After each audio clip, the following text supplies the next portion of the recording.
Hello, welcome to the Daily Grind here on Latte for Monday, the 11th of August. The days are counting down now to the start of a new season of Prime Barclays. Welcome to the show. If you're tuning in for the first time, please do drop a like on the video, subscribe if you enjoy the content. And I'm delighted to be joined by my good friend, Art de Roché, football writer at The Athletic. Art, Monsieur de Roché, welcome back. How are you? Thanks. I'm all good, thanks. And good afternoon to everyone that's watching. And yeah, hopefully a good week is coming up. So yeah, looking forward to it. There is a lot to look forward to, my friend. A whole new season. I can smell it, Art. If you are tuning in as a member or a Patreon member, it's twice in one day. We had Henry Winter earlier this morning giving his thoughts on the season preview. That is available to all channel members and Patreon members. Do check that out. It's on the channel feed in the members only section. It'll be released as a daily grind tomorrow because I'm in Manchester for a couple of days, not linked with the game, sadly. And just before we tuck into some of the gorgeous content this afternoon, I do also want to just plug the Fantasy Football League is back, and you can get Victor Gyokeres for £9 million, I'm told. There is the league code, 9W2. UD1. And as per usual, we're going to get thousands of people entering, and the winner of the competition at the end of each season will get a shirt of his or her choice. How about that? Can't beat that. Art, you've written a delicious article about Arsenal's build-up play and how we're making some fine tunes to the approach that Mikel Arteta wants to have this season. We're going to talk about our build-up. We're going to talk about left side, right side. We're going to talk about the difference in movements that we have up front now with Kai Havertz and Victor Gyokeres. But I want you to kind of talk me through this. If anybody's interested in the article, it is linked in the video description. I have tweeted it also from the Latte FM account. Go check it out. It's a brilliant piece of writing. But Art, over to you. Arsenal's build-up play over the last few years, the patterns that you've recognised and what you think we're trying to do differently as I go to the chat. Yeah, so this is one that I worked on with Tom Harris, so colleague at The Athletic. We kind of wrote, I guess, half of it each. And he did all these types of graphics that people can see at the minute. So he's the one with all the skills for that side of things. And yeah, as I think it matches the eye test, basically. I think that's something that I guess we always try and get across, that it's not just numbers, but they're numbers that help explain what people are seeing. So with that, you can see throughout the years under Arteta, the football's got, I guess, a little bit slower, which everyone's spoken about. So when you look at the seasons from 23-24, you see there's a lot more passes being made than in 2018-19, which I know was an Emery season, but it just tells the picture. And then also going off last season as well, you could see the speed dropped off a little bit as well. So that's kind of what we were explaining in terms of the way Arsenal have been playing. And then I think this season, which we've spoken a little bit about in previous shows, we've seen a little bit of difference in, say, the way Arsenal are being a lot more direct this pre-season. So thankfully was able to get some examples of that into the piece, not just from the Bilbao game, but obviously it was a theme quite early on against Tottenham and Newcastle United as well. So that's kind of what the piece was looking at. A lot to kind of condense into that answer, but I'm sure we could go through it and speak about it a bit more. Yeah, and I think this is really interesting because when you talk about Arsenal under Mikel Arteta, you know, our slow build-up approach play, whatever you want to call it, has been exactly that, slow sort of build-up. We focus on control, we focus on dominating possession, we focus on playing outside the opposition box as we try and sort of suffocate them back, and hence you get the sort of, you know, mid to low blocks, stubborn blocks that we've sort of struggled against. And I'm really surprised to see that the direct speed, as you can see on the vertical axis there, last season was our slowest in terms of moving the ball. And, you know, it felt like that in the ground, and actually seeing it sort of backed up by numbers is particularly interesting. And then when you think about the number of passes per sequence, we were making fewer passes per sequence and it was slower. So it was a real I guess it was really different to what we sort of knew from when Arteta sort of took on. And you I think you mentioned in the article, and it's very faded on screen there, but Manchester City dominate the bottom right of that graph. I've often talked about the similarities that Mikel Arteta has tried to sort of build at Arsenal that are to Pep Guardiola's sort of school of thought, and no surprise, I guess, given he was educated by Pep Guardiola in his first ever sort of coaching job. What do you make of that sort of connection to City? Yeah, it's one that I've kind of wrestled with, especially last year. I think there were moments where in the ground when the football was slow, and I think the caveat to that is obviously the injuries and suspensions.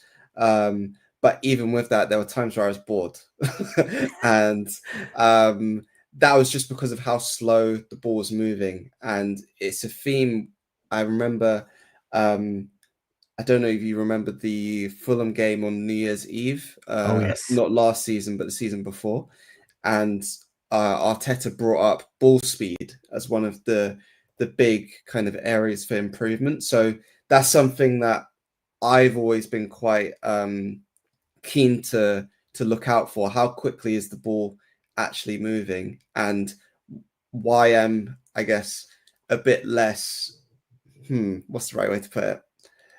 I don't want everything to be like a Manchester City 2.0 or a clone, for example. I'd much rather it be maybe something that is Arteta's own image, or even I saw there was a clip of Jack Wilshere speaking earlier this month about the drills that Arsene Wenger would do, where they would have kind of all these mannequins in front of the penalty area, and you'd go in and, as a group of three, one touch trying to get through it, and if you hit a mannequin, you have to start again.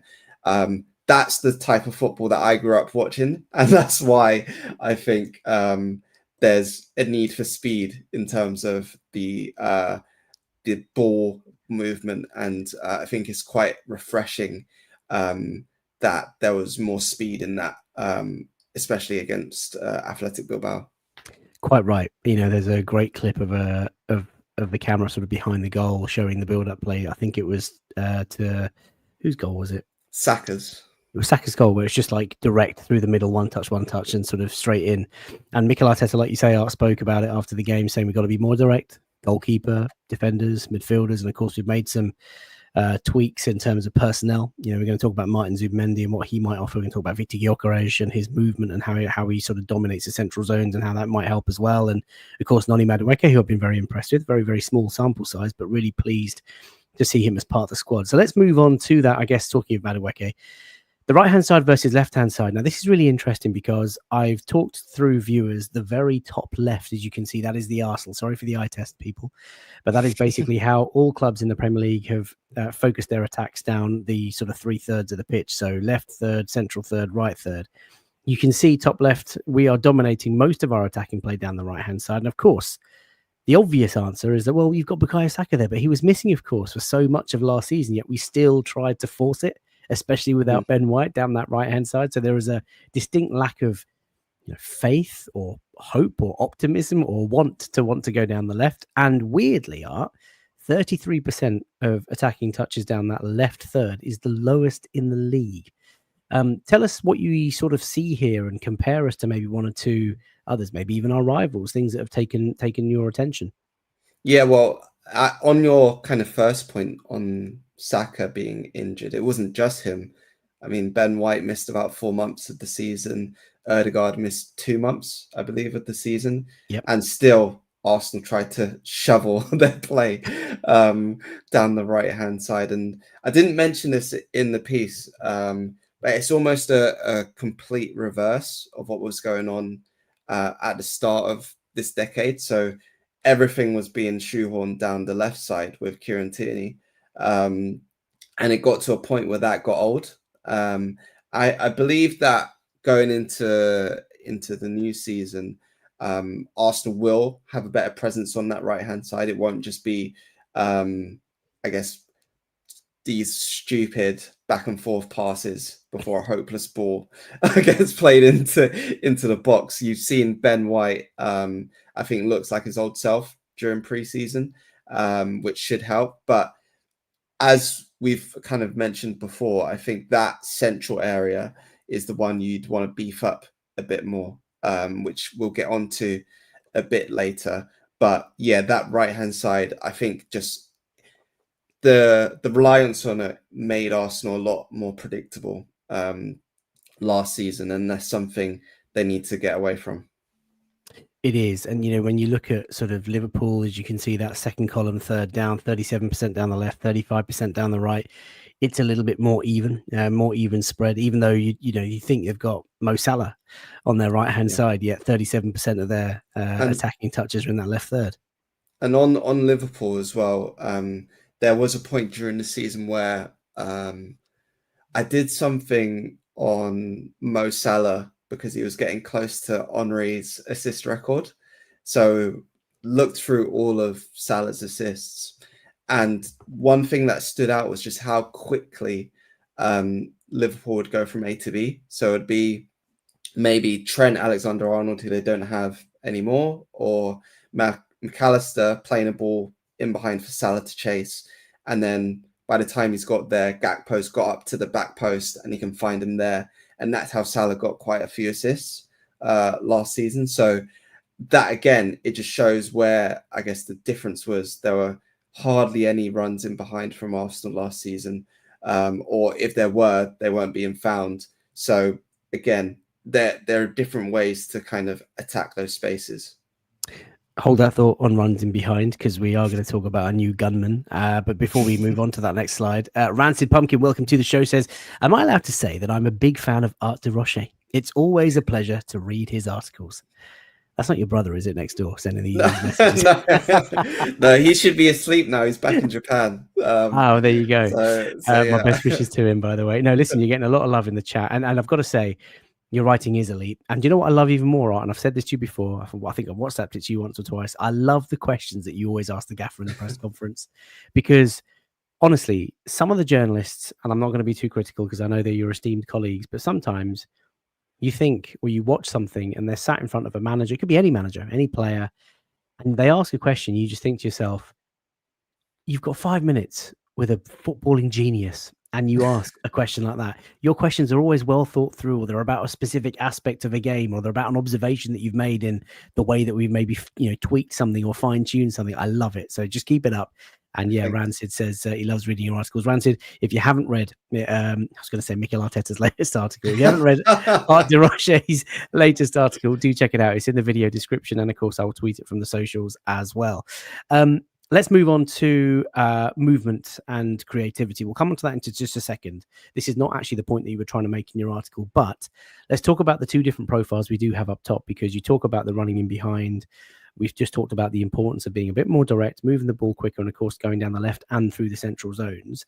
Havertz and Gyokeres, very different. Talk us through these pass receive maps that we see on screen. Yeah, so again, Tom deserves credit for this graphic. And yeah, you see Gyokeres, again, this is at Sporting, so maybe the context will be slightly different at Arsenal, but very central. And we saw that, I guess, within a minute of his first start for Arsenal against Villarreal, where he makes that run into that kind of left channel, but it's inside the box, so you call it central. And he's cutting the ball back, but no one's there. So I think you see quite quickly where the threat is going to be with Gyokeres. And I guess over time, you'd hope that, as you say, Ødegaard is the one who's playing him those passes. I think what was really interesting in the Bilbao game was that, and I'm sure we'll talk a bit more about the way that midfield functioned, but apart from that moment for Saka's goal, Ødegaard was still on the right for a lot of that game. But with Havertz, I think that's where actually I remember seeing him on the right quite a lot. And whether it was when Arteta was playing a 4-4-2, when Ødegaard was injured, or when Saka was out injured, he did pull out there quite often with Trossard pushing up. I don't know if that would be the same this season, but yeah, you can definitely see that Gyokeres has a lot more presence, not just centrally, but also in the box. I think he, in the piece, and this was a data point from Tom, he had almost double the amount of touches inside the box than Havertz. And I think what was really encouraging to see in these past 2 games has been that the touches aren't just shots, but they're actual pieces of skill to weave past challenges, get past a man, and actually show that he can play football. He's not just a batter and ram or a head on a stick. So that was nice to see.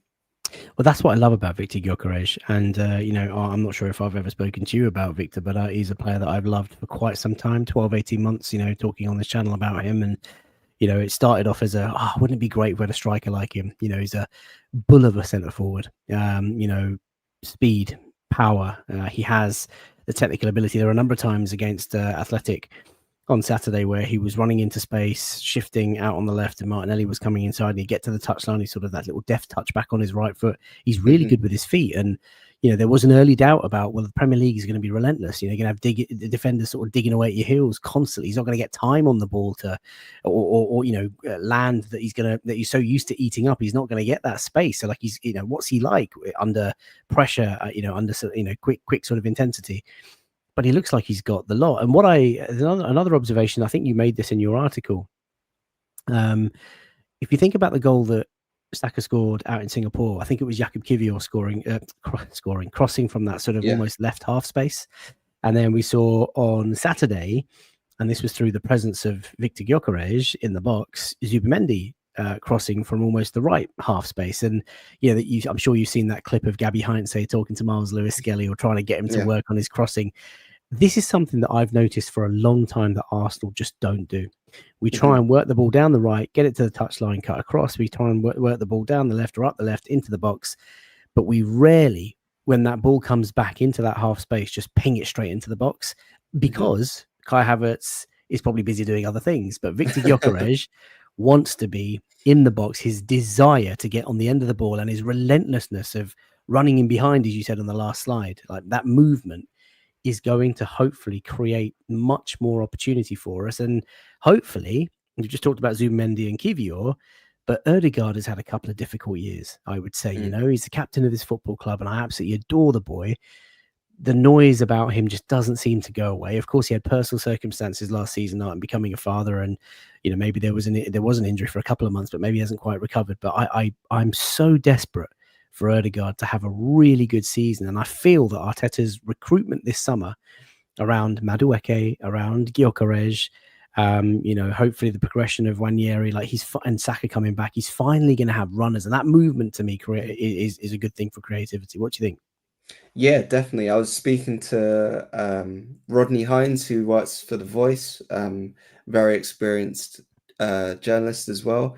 And we were just talking about Arsenal, not really in an analytical way, just in having a chat way. And he was saying, you just want the Ødegaard of 23, 24, because not even talking about his numbers, but just the way he played football was so pleasing on the eye. And the reason it was pleasing on the eye was because he was in full flow. He didn't really have to think about what he was doing. And I think when you look at the areas that Gyokeres can pick up, you can see the spaces there to play it into. And that was what really impressed me about the ball he played for Martinelli that led to the Saka goal. He just played it. He didn't take a touch and have a think. He just played the ball, which was really nice to see. And I also think on those half space crosses as well, I didn't mention this in the piece just because the word count was getting quite big. But when you look at the crosses that Arsenal have been putting into the box that I mentioned earlier, they've been kind of left-footed from that half space, Ødegaard in particular, and they haven't been particularly dangerous. But there have been examples throughout the years. Declan Rice for Nketiah against Sheffield United is one, where a cross like that has been much more threatening and dangerous. So hopefully you see more of it throughout the season. It's really important. You know, we need variety. We need weapons in our armory, as it were. We need to be unpredictable when it comes to fighting opposition. You know, coaches these days have all the data, they have all the footage, they watch, you know, your opponent, just like Arteta and our coaching staff do, you know, weeks in advance of playing them. They've got dossiers on these opposition teams. And, you know, for us, that horseshoe, that sort of control, that slow approach play that we've been talking about, teams know that we're not very direct and move the ball fast. You know, teams know that we love to go down the right hand side. Teams know that we're going to work our way patiently into the box, and we sort of struggle with those low blocks, as I sort of said. So having these things, having these you know, different ways of attacking games. And, you know, when you think about the type of player that we've gone for, Madueke loves to shoot, loves to run at his defenders. Eze potentially, possibly in the next few weeks. Again, someone who likes to take on a man and shoot and just create something out of nothing, that moment of magic. And, you know, when you've got Victor Gyokeres, an orthodox centre forward, the options are looking good. Just a couple of things. Eric, by the way, welcome to the show, says, hey, an early one, but have to listen properly later. Busy soon. Yeah, it is an early one. I've had a fabulous day off with the family today. I've got to take the kids out shortly after this, so I've done it early, but you can catch it on demand. Really appreciate it. Addy, thank you so much for your generous donation to the channel. It's greatly appreciated. It says, behind on the stream, but Rafael Leao is the ideal left winger. I know you've been keen on Rafael Leao for some time. I guess talking about, Sir Nicholas, check this out. Watching on my flight to New York. Cheers, gents. I didn't even know you could do that. Insane. Look at that. Latte firm in the air. Maybe he's brilliant. on British Airways, something premium. Yeah, probably. Knowing the sort of audience that we attract here. I do want to talk about our midfield, because the metronome who we've not talked about is obviously Martin Zubimendi. And last night I did a dynamic duo feature where I talked about how Declan Rice and Martin Zubimendi might just be potentially the best sort of pair for a pivot in the Premier League. Yeah. I mean, when you compare and contrast, Declan Rice is an awesome footballer, you know, endurance athlete, box to box, has all the physical minerals, is obviously much better on the ball than a lot of people maybe give him credit for. He's got the, you know, lion heart sort of attitude.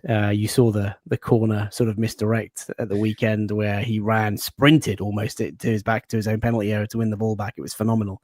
And then in Zubimendi, and I don't want to have it as Beauty and the Beast, but with Zubimendi, no, but like, yeah, because I think Zubimendi, well, I mean, I'll say this: I think Rice can do a lot more of the technical stuff than maybe the eye test sort of allows, or what you might see in highlights. And Zubimendi, I think, is awesome at winning the ball, and he's so good out of possession. But when you think about what he does on the ball, and when you think about adding Odegaard into the mix, as we've just talked about, trying to get the best out of the skip, we have a fabulous trio in midfield. And the key is to keeping these guys fit.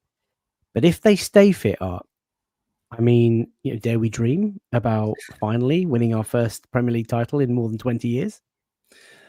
Hopefully. With Zubimendi, and you mentioned it a bit there, what's kind of took me by surprise more so has been how willing and capable he is defensively.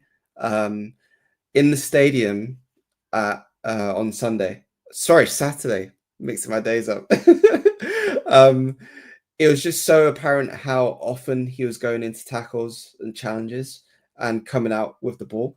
And that wasn't something I really expected. Obviously, watching him before, you saw that he did make some tackles, but you didn't think it was going to be a real feature of games. And it was something where he wasn't just kind of making the odd tackle. It was a tackle to get Saliba out of jail after a really kind of dodgy misread of the fly of the ball.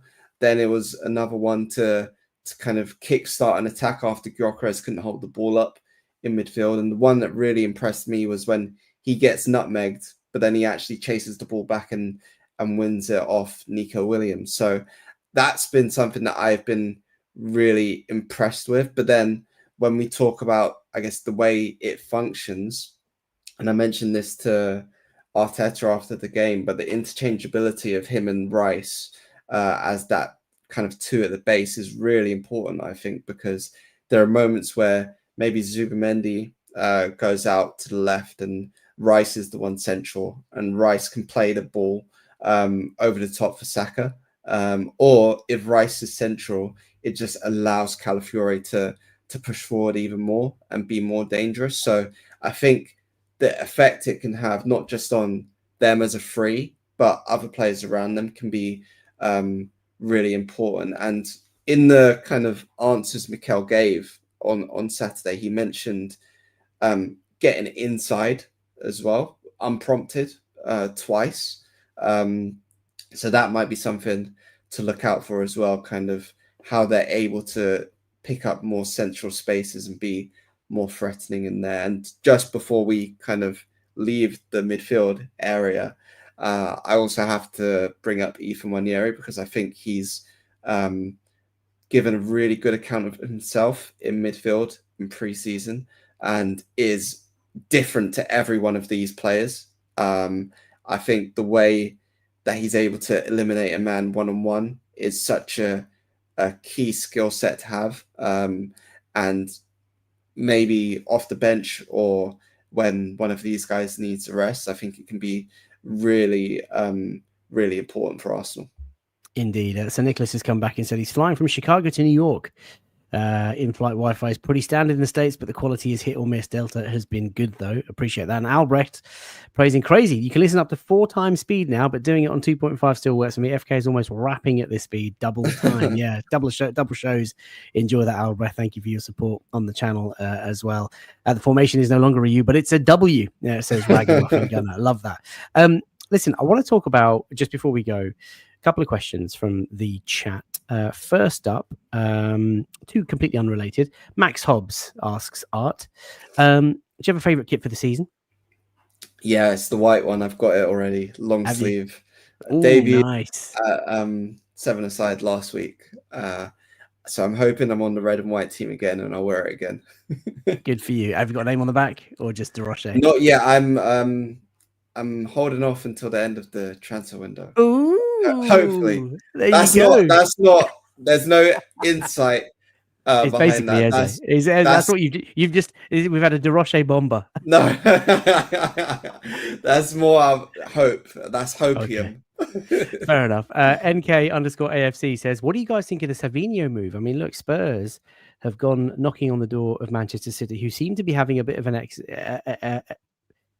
what's the word? Mass exodus. There you go. So James McAtee, 20 odd million quid. Jack Grealish, £100 million just on loan to Everton. And now Savinho. I mean, there's rumours that they might be going for Rodrigo. What do you think? Yeah. So it's not something that's, I guess, a total surprise when you look at how the window's gone. Arsenal being interested in Rodrigo. So I just read that. I love it. Go on. I mean, if Arsenal are going to be interested in Rodrigo at the start of the window, they weren't going to be the only club. So, yeah, when you look at the business City had to do as well, James McAtee was one who actually went to the under-21s Euros that I was at in June. And a lot of the talk was about, okay, is this now going to be your kind of launch pad to then move on to better things like his academy teammate Cole Palmer did 2 years ago at the under-21s Euros in 2023. So yeah, that's not too surprising. What I'm most interested in with City is how Guardiola actually shapes his team up and gets them to play in the post De Bruyne era. So obviously Ryan Cherki's obviously been signed long since. Rayan Aït-Nouri as well at left back. I think it's going to be really interesting to watch. So yeah, I think their differences and contrasts to what they've been in the past will be quite interesting to watch. I think so. Last couple of questions, just because I've got to ask. First one is, I don't know if you know this, Hafiz, welcome to the show, says, please, is it true that Andrea Berta was at Wembley yesterday?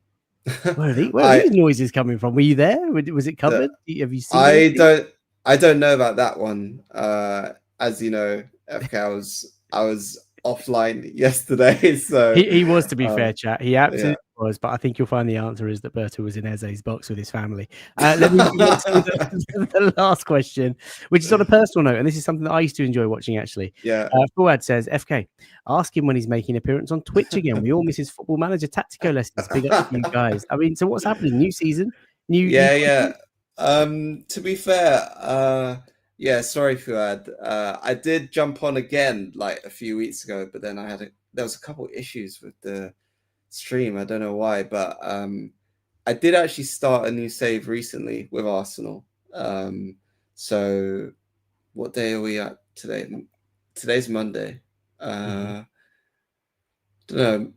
Maybe I can do one on Saturday before the game. Don't cave to the pressure, right? You do it when you do it when it suits you. But yeah, people are. I used to love your Twitch content because it was just so relaxed. Do you remember? I think the first time I messaged you saying, "Oh, I love that," you were so surprised that I even watched. But it was It's just really chilled. I love it. Yeah, it's fun. It's fun, and I should have kind of kept at it, but I guess like with this, you have to be consistent.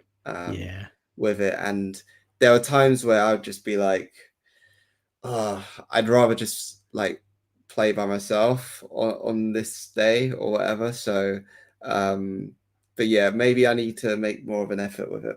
Well, the people want to see it, and listen, I totally get it. Making content, trying to make content. On my case, it's challenging mentally. It's quite draining, and obviously, it's quite a lot of quite a big slog. So I appreciate every one of you, and there are hundreds of you watching live on YouTube right now. If you've enjoyed the content today, please do drop a like on the video. It's a massive help to the channel. Subscribe as well if you're new. And if you want to follow Art and support his work, he's available on socials at Art de Roché. Tremendous article today in The Athletic, and it is quoted in the video description and, of course, on the socials on the timeline. Final question for me, Art. Are you ready for the new season? Is it going to be the title-winning season for Arsenal Football Club? To the first part, yes.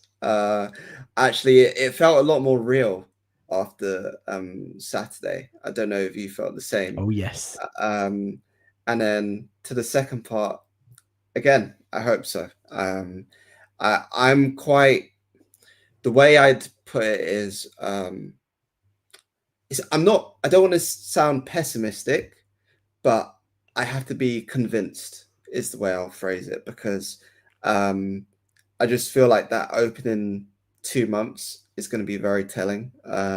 You can't be in a position again where you're points behind the leaders, I feel. So you need to make a good start. But look, I mean, Old Trafford, obviously it's not given to win there at any time, but it's a big pitch. We know who likes big pitches and big spaces. So hopefully it can play into his hands. And yeah, fingers crossed it all goes well. Let's hope so. Hafiz, thank you for the kind words. Art has, of course, supported Latte Firm since its inception. Didn't have him on much last season. That wasn't through Art's lack of interest. It was just me not doing enough content. But I'm sure if you'd be open to coming back at a couple of points throughout the season, it'd be lovely to have you back on. And Trav says, missed 90% of the stream, but I'll upvote because FK is a genuine person. Thank you so much. I appreciate that, man. I'm going to take every compliment I can get. Thank you so much for watching, ladies and gents, boys and girls. If you tune in just late, obviously you can watch this on demand, or if you can catch it on Apple and Spotify as an audio podcast, which will be released in the early hours of tomorrow morning.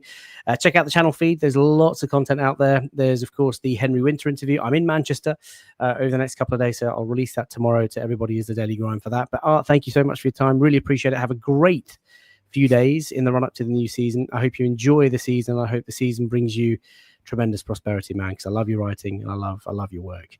We're going to leave it there. Take care. Bye for now. On to tomorrow we go.